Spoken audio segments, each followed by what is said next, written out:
มีญาติธรรมมาเพื่อการรับงานด้วยผู้ที่มีน้ำใจกับเพื่อนงานเพื่อนคณะสงฆ์ตลอดท่านที่เราความดีเพื่อให้ผู้บริหารท่านเป็นนายกท่านนายกทุกแม่ทุกมีโรงไทยเพื่อนเพื่อนทุกท่านเด้อคือเพื่อนก็คือเพื่อนผู้ที่เราดูแลเขาพูดเรื่องสิ่งก่อนเด้อที่จะได้การเดินไปเรื่องถวายตัวน้ำถวายออกพุ่งเสียงถึงแค่ไม่มีหนึ่งเรื่องว่าอายุหลงว่านี่อันต้องภาพโอ้เล่าดีขึ้นโอ้ตอนนั้นตัวนี้ผู้บริหารเนี่ยจะบอกเล่าขึ้นก็บอกจะโตบอกเล่าก็จะบอกเล่าตอนนี้ยังไม่ได้ไม่ดีก็พูดไม่ได้ท่อนดูหลอกโอ้เมียตัวหน่อยจะเที่ยวงานใหญ่เป็นงานใหญ่เนี่ยอันต้องภาพก็บอกตัวผมเนี่ยทุกวันมาอยู่กับลูกหลานมากกว่าพ่อคนนี้คือว่าเรื่องแบบยางเรื่องแบบไปมาไอ้อุ่นเทียมมันง่ายคือต้นคือไม่ใช่ขอถึงจะใช่ถ้ามีไม่ต้องว่าแต่ด้านอยู่ตัวใหญ่ทุกวันต้องทำงานมาไกลถึงกรุงเทพเป็นตัวแสดงเลยไอ้คนนี้ก็พวกเราอาจจะลองดูนี่ก็คือฝ่ายนั่งดูที่ทั้งบ้านก็บ้านก็บาดนี่แหละจะได้อย่างเลยผมพูดภาษาเนี่ยหายไม่ต้องใจเรื่องนี่คือเราจะหายไม่ต้องใจที่เขาพูดตามที่พูดว่าใช่พูดมาแล้วพูดตัวเองว่าพูดเราไม่ในห้องถ้าพวกเราดิไม่ได้แบบพวกไม่แต่ใหญ่หน่อยพอที่เป็นโอ้บอกคุณพานเขาตั้งใจเป็นคุณพานก็บอกคุณจะได้ประมาณเลยรู้เราไม่บอกคุณแต่ไม่นานกลัวมันจะหรือมาเล่นนี่ผมนี่คือขึ้นแขนเลยว่าเราจะไม่คนวางจะต้อนอยู่คอยนะโอ้คอยโอ้เสียงค่อยเสียงขึ้นค่อยเจ้าบนนี่โอ้บนเจ้าเราสำเนียงบนเจ้าค่อยโอ้แห้งโอ้โหโอ้เจ้าบนนี่ก็พอบางทีก็พอคุณไปคนไหนก็เรื่องบอกที่พอเรียกว่าคุณเป็นพ่ออาจารย์เด้อคุณเป็นอับคุณเรียกได้แต่ก็ขอพูดเรื่องคุณเป็นผู้เที่ยววัฒนธรรมคุณนั่งวัฒนธรรมคุณเรียกคุณแล้วคุณเป็นเที่ยวคุณต้องรู้ว่าท่านเมตตาท่านคงท่านตัวท่านคงท่านเติมท่านเสียท่านดูแลเด้อแต่ต้องยิงวัดคุณจะดูแลได้นั่นเอง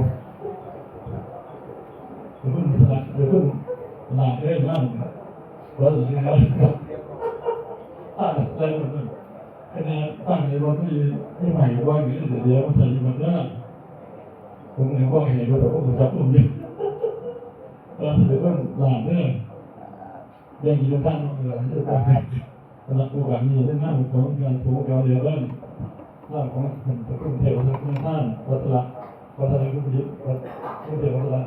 เรื่องขึ้นเรื่องการท่องเรื่องถ้าเป็นเรื่องผู้ว่าถ้าอำเภอนั่นหายเลยมองผ่าพูดประธานไทยเด้อแต่ว่าการเอวตอนที่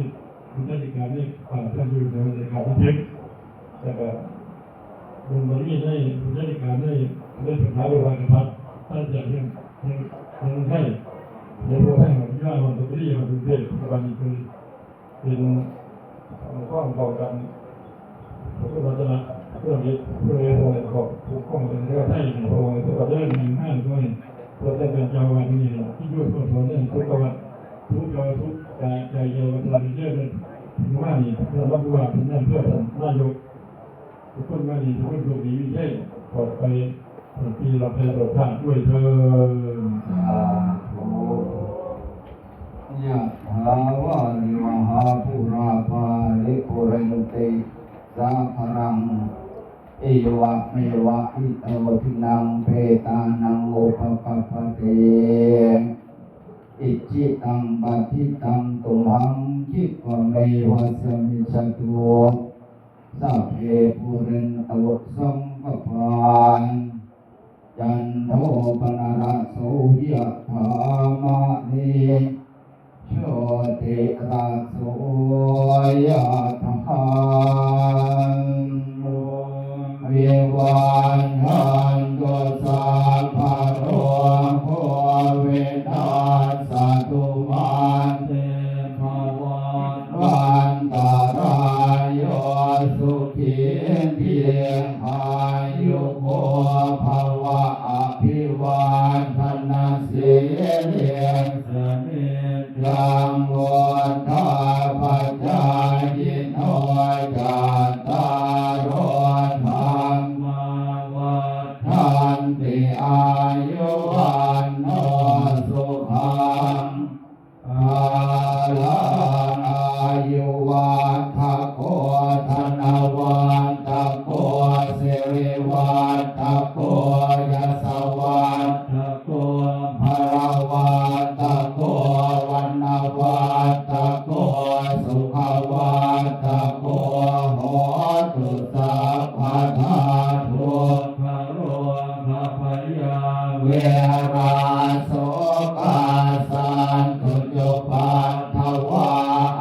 ขยังสุขังพรังสิริอายุจวันโนจะโพคังวเทสยาสวาสตวันสาจะอายุจะเจียวสิทธิภวันตุเตภวตุสัพพมังคลังอาคันตุสัพพเทวตาสัพพพุทธานุภาเวนัสสัทธาโสติภวันตุเตภวตุสัพพมังคลังอาคันตุสัพพเทวตาสัพพธัมมานุภาเวนัสสัทธาโสติภวันตุเตภวตุสัพพมังคลังอาคันตุสัพพเทวตาสัพพสังฆานุภาเวนัสสัทธาโสติภวันตุเตโสอาคารัตโตสุกิโตวิโรจโนโพธัสสะสะเนอโรโพสุกิโตโหหิสหัสสัมเพนิยาติปิโสอาคารัตโตสุกิโตวิโรจโนโพธัสสะสะเนอโรโพสุกิโตโหหิสหัสสัมเพนิยาติปิโสอาคารัตโตสุกิโตวิโรจโนโพธัสสะสะเนอโรโพสุกิโตโหหิสหัสสัมเพนิยาติ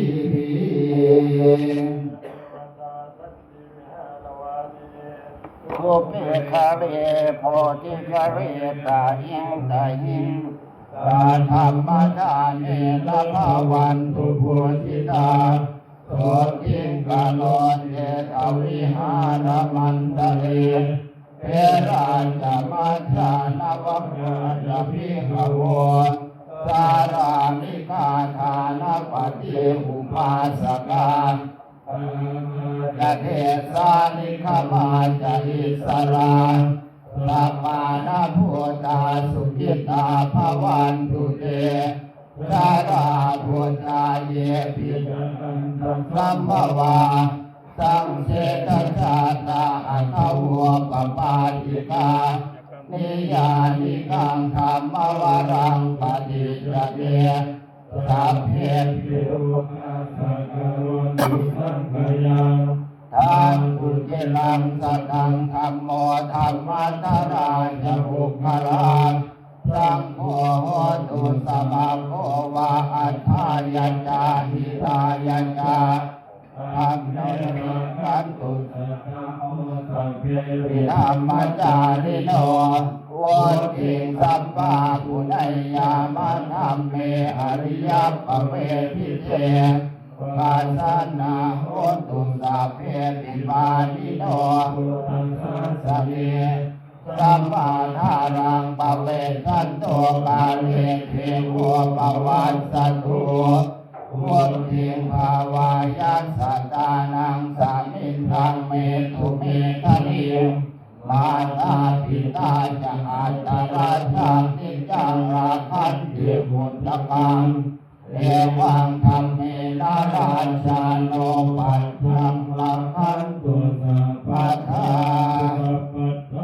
จะเดทุกขามายาปันตาจะเดปัญญาโสกับปันตาจะเดโสนาหุนตุสัพเพปิปานิโนเอตาวตาจะอัมเหหิสัมปะทังบุญญาสัมปะทังสัพเพเทวาอนุโมทันตุสัพพะสัมปติสิทธิยาทานังทนันตุสัทธายาสีลังลักขันตุสัพพะทาภาวนาภิรตังวัตถุอาจันตุเทวตาคัตตั